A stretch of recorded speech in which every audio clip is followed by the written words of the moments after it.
I'm Alexander Hefner, your host on The Open Mind.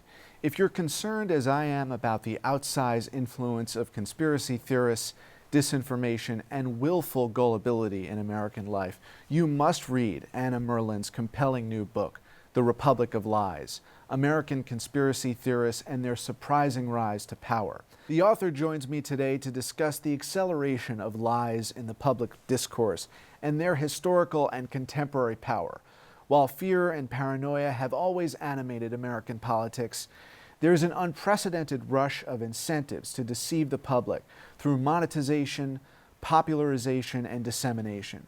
So now we'll try to cover ample ground, from the beginning history of the false flag to Hofstadter's critique of McCarthy-era politics, to QAnon, birtherism, Pizzagate, Seth Rich, trutherism, and of course, UFOs. Thank you for being here, Anna. Thank you for having me. At the top, I said willful gullibility.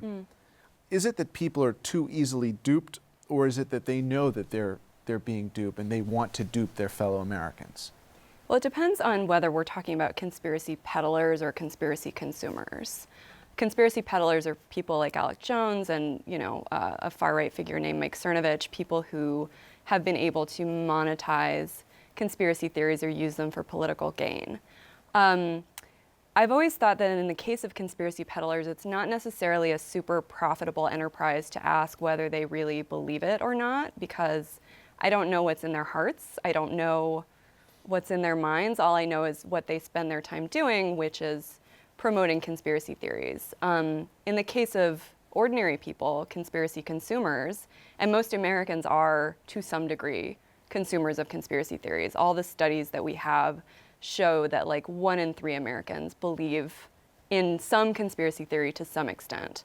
For the people in the very sort of deep end of the conspiracy pool, people who are consuming a lot of conspiracy content, I think it's really important to look at the way it helps them make sense of the world and make sense of our political moment and make sense of a lot of times like what's happening in their own lives.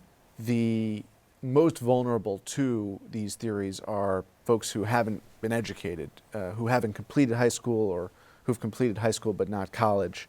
When I asked you before if we're knowingly being duped, I was speaking of that consumer set. So the folks who haven't had the education or the formative education to make those, to discern what may be true, what might be false, those people, do you think a majority of them are knowingly digesting the propaganda and feeding it to other folks? Do they know, even despite maybe educational imbalance, that what they're doing is not real? So people who are very heavy consumers of conspiracy theories, what we would call conspiracy theories, talk about themselves as being members of the truth community or the research community. And they really, a lot of them think of themselves as engaged in trying to uncover truth in an environment that makes it really difficult for them. In an environment where no one can be trusted. The media, mainstream politics, no one can be trusted to accurately convey what's going on. So they really do see themselves as fighting this Sisyphean battle to figure out what's really going on behind all of these locked doors. So it's not that they're knowingly, in many cases, promoting anything that is untrue. They just genuinely believe that the process of finding truth is very difficult. And Facebook and Twitter and YouTube said, come on down. Yes. And that's where we are today. How does it differ in your mind from Hofstadter's Paranoid Style in American Politics, the essay turned into a book that described what was being glorified to some as the McCarthy-era tactics and just a general offbeat sensibility that was not the acceptable norm? Do you really trace it back to there, or do you go further back beyond then? No, I do trace it back to the mid-'60s when Hofstadter was writing was the time when we were starting to see the revving up of the culture wars and what we would later come to see as the conservative revival. We were coming to see this rising sort of disaffection on the far right, in this sense that the systems of governance had gotten away from them and were being controlled by people who were untrustworthy. So that's what Hofstadter was observing, is this revival of, or this birth of the far right. But what Hofstadter didn't have at the time, what American culture didn't have at the time, is things like Fox News that found ways to take that anger and that disaffection and that suspicion and monetize it. And so now we have YouTube, we have Facebook, we have an army of conspiracy entrepreneurs who have figured out ways to really make money off of these sort of sometimes inarticulate feelings of suspicion and anger. Finally, we've had many guests here in the last 5 years speaking to this crisis. You have folks who are in these companies recognizing the problem. Until Donald Trump's election, there was not even a verbal affirmation of it. What unifies, in your mind, these theories, beginning with Republic of Lie? We have the president presiding over a Republic of Lie who gained steam with birtherism, the idea that President Obama was not born here, false, malicious, and exploited that to engage in a campaign of conspiracy theories during the campaign. Seth Rich, the death of the DNC staffer, Pizzagate. What, to your mind, was sort of the unifying thread of these more recent conspiracy theories that have emanated from the Trump propaganda machine? Well, all of them have been aided and promoted by social media in ways that I don't think the proprietors of social media companies necessarily anticipated or did enough to address.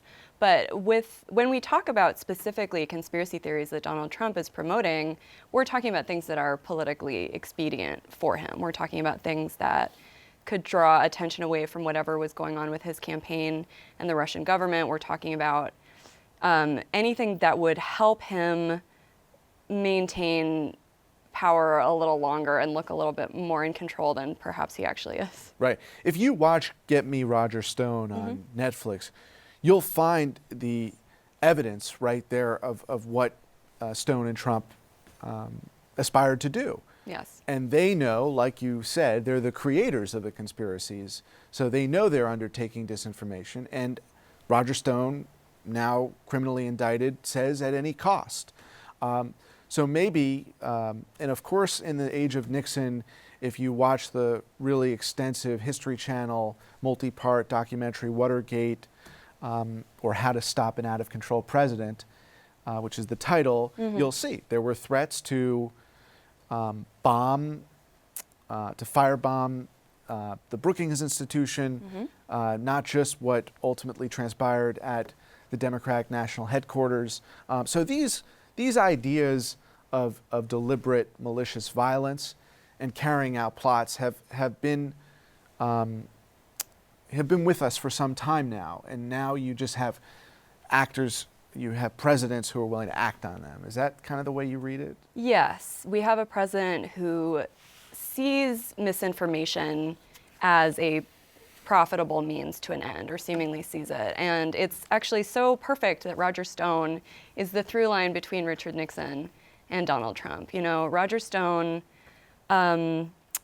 this summer, for the past couple years really has been promoting the idea that the DNC emails were not hacked, that they were leaked by a disaffected DNC staffer who was then murdered. And all the information that we have now is showing us that Stone knew that that was a lie, knew it was a lie all along, was engaged in helping WikiLeaks disseminate those emails, and was actively promoting an alternate storyline to cover up what he was doing.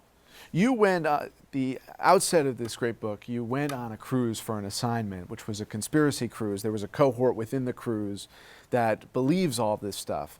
And you write in the book, we've always been afraid of each other, fearful of the intentions of our neighbors, our government, our media.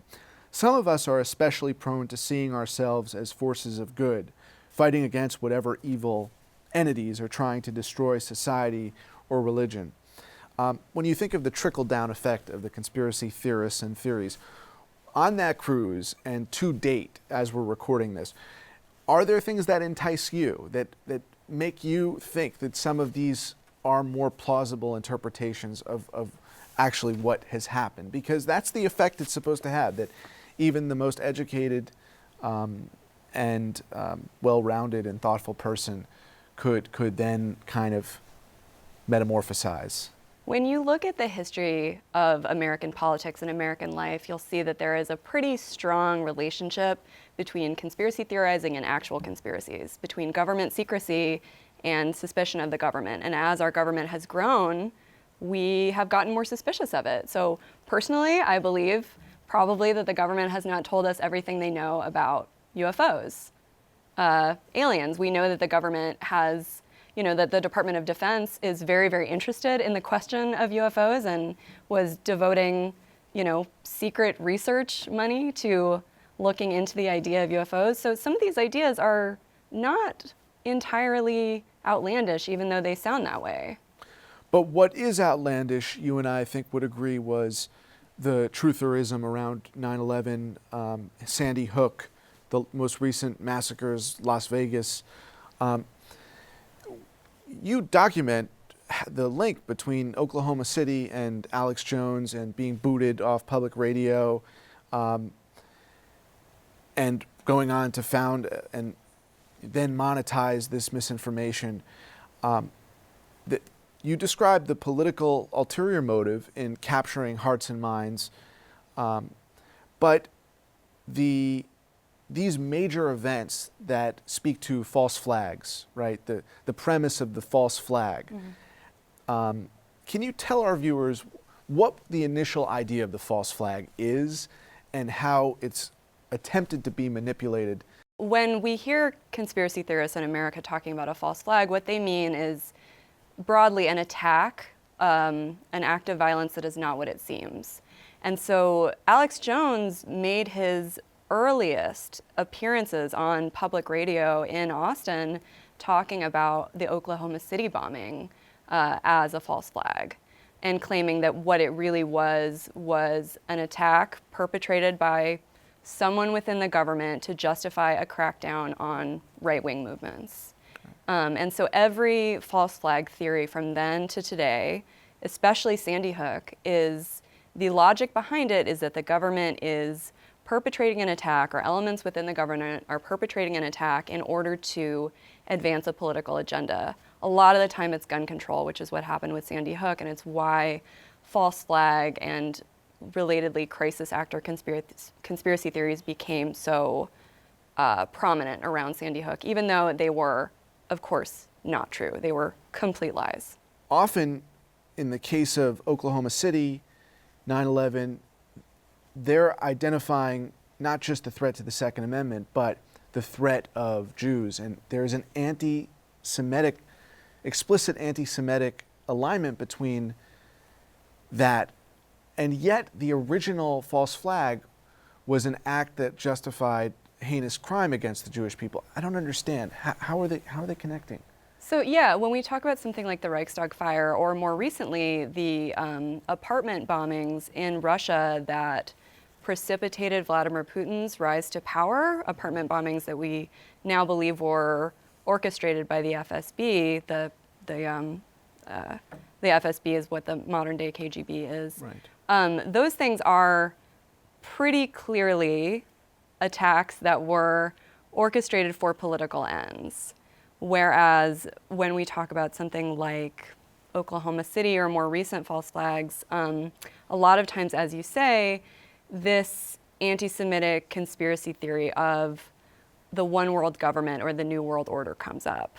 And sometimes people promoting it don't know necessarily that it's an anti-Semitic conspiracy theory, but that's what it is. This idea that these globalists or Jews who are in power in a room somewhere are orchestrating these attacks as a way to create a one world government and bring us all under one world control. There's this strange alignment of the right wing who want to call liberals Nazis, mm-hmm. like Jones and Stone and others. I mean, and so do they believe the historical event that took place, or are they denying the Holocaust too?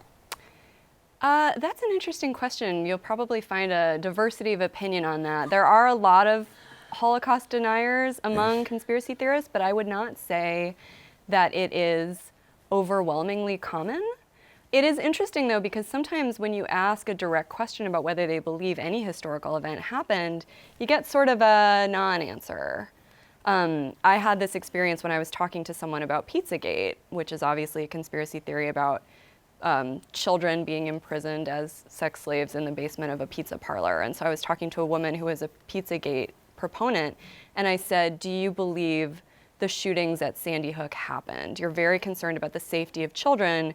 Do you believe that this undeniably real event that led to the deaths of real children happened? And she didn't want to tell me. She didn't want to answer the question. I think one thing that we see a lot in hardcore conspiracy theorists is this sense that nothing can really be trusted, that no historical event really happened in the way that it's described, that sort of empirical knowledge is not possible. And is that because these folks did not really ever have the education of the scientific method or understand the importance of truth and that there is such a thing as an objective truth? I think we can definitely point to a weakness in the American education system that really did not fortify a lot of people against being fed, especially really sophisticated misinformation. So how do you see QAnon evolving and their influence on Trump's base looking towards 2020? I think it's really obvious that the 2016 elections were marked by a ton of misinformation, both successful and less successful, and influence too from places like the Internet Research Agency in Russia, who traffic in active disinformation to try to interfere with American political life. And so I think there's going to be a big concern in 2020 about trying to identify misinformation and rooting it out. And I think there's also going to be a concern among journalists about figuring out what to cover and how much weight to give things, and to make sure that we're not promoting conspiracy theories by accident in trying to debunk them, which is always a problem, but it's going to be a huge issue in 2020. How can we do that in this conversation right now? What can you say and how can I ask you the question so that it's like, I like to say, George Lakoff's truth sandwich is the only way to do it, to my mind. Start with the truth, correct the lie, repeat the truth.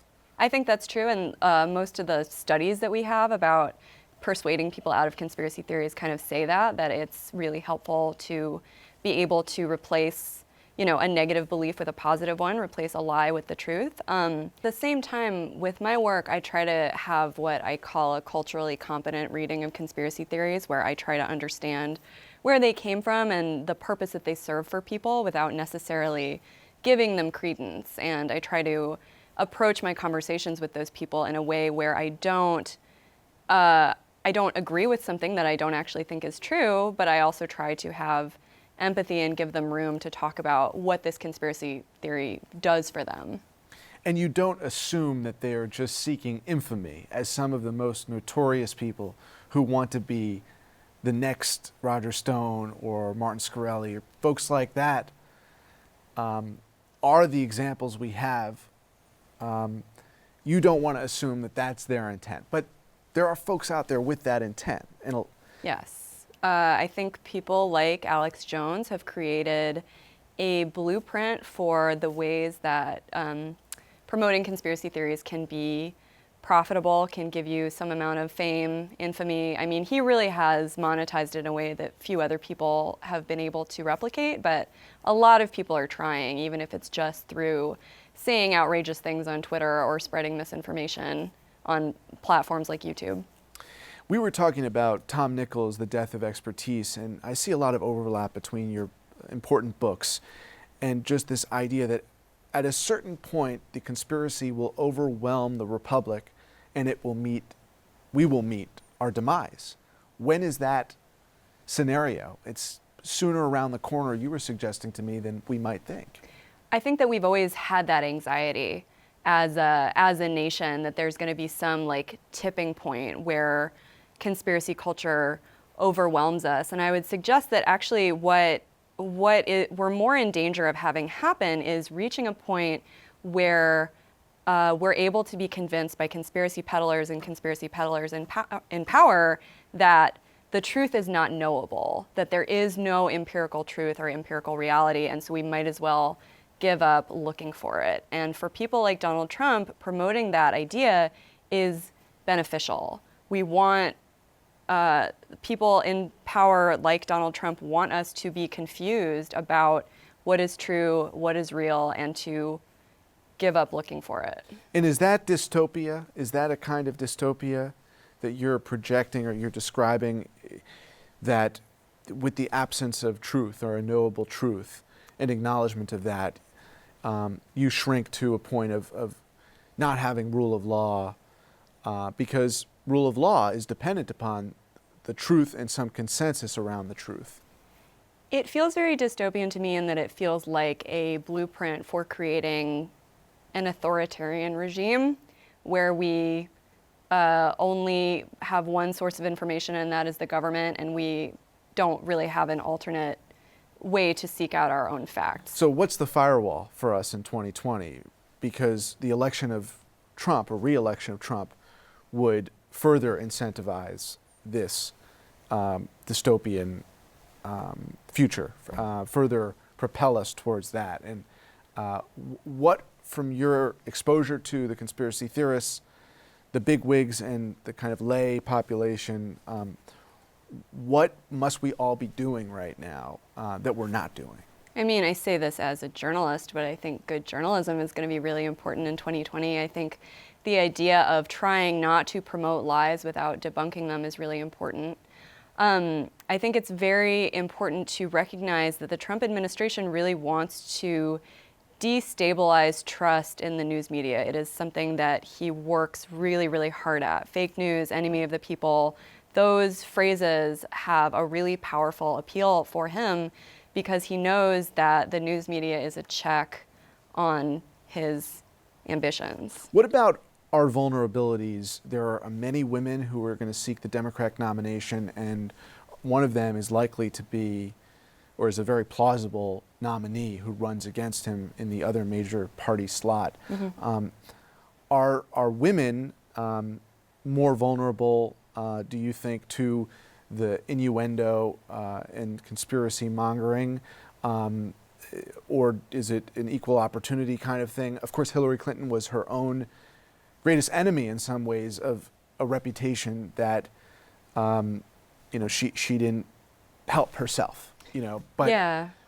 What are some of the vulnerabilities you see based on kind of what's happened so far?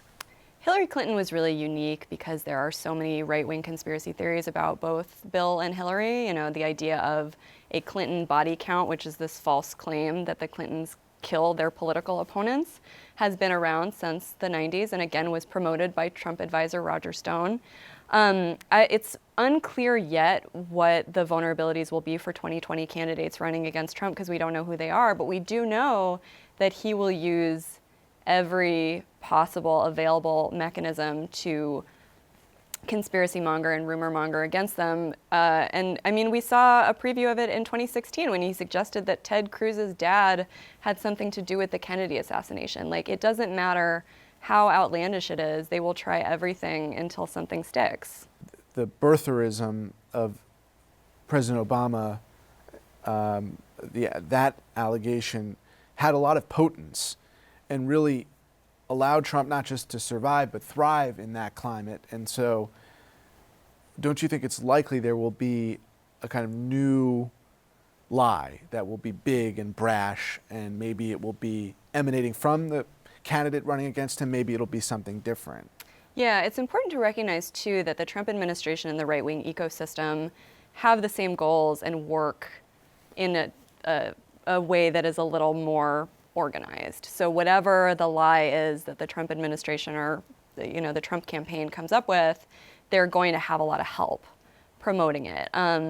If nothing else, he's going to go back to the idea of a rigged election or the FBI or some other government agency working against him, because that is the idea throughout his presidency that's had the most potence for his followers, the idea of a deep state is the term that he uses, the idea of this shadowy body within the federal government working against him. I strongly expect that to come up during the 2020 elections as a way for him to suggest that things are being rigged against him and that, every sort of powerful entity within the federal government is trying to see him not get reelected. For many, many years, would walk through the grocery store before Amazon Prime and all the new services that exist, and we couldn't help but see National Enquirer, Hillary Clinton, its enemy number one. She just had an alien baby, week after week of alien babies. If that wasn't Hillary Clinton, it was Oprah or something like that. But for so many years, we would just do that, and most of us were told or realized, that's for other people, and a small subset at that. Not so much anymore, and the accumulation of all those years of us neglecting this problem and just saying, that's a problem for someone else. Isn't that the issue too? I think that what we failed to sort of reckon with was how many people were going to realize, oh, conspiracy theories are politically useful, they are monetizable, they are something that I can use to my own ends. Conspiracy theories are for everyone. They're not just an afterthought at the checkout line. They're not. Right? And your book is a testament to that. Thank you for writing it. Thank you for being here. Thank you for having me. And thanks to you in the audience. I hope you join us again next time for a thoughtful excursion into the world of ideas. Until then, keep an open mind. Please visit the Open Mind website at 13.org/openmind to view this program online or to access over 1,500 other interviews. And do check us out on Twitter and Facebook at Open Mind TV for updates on future programming.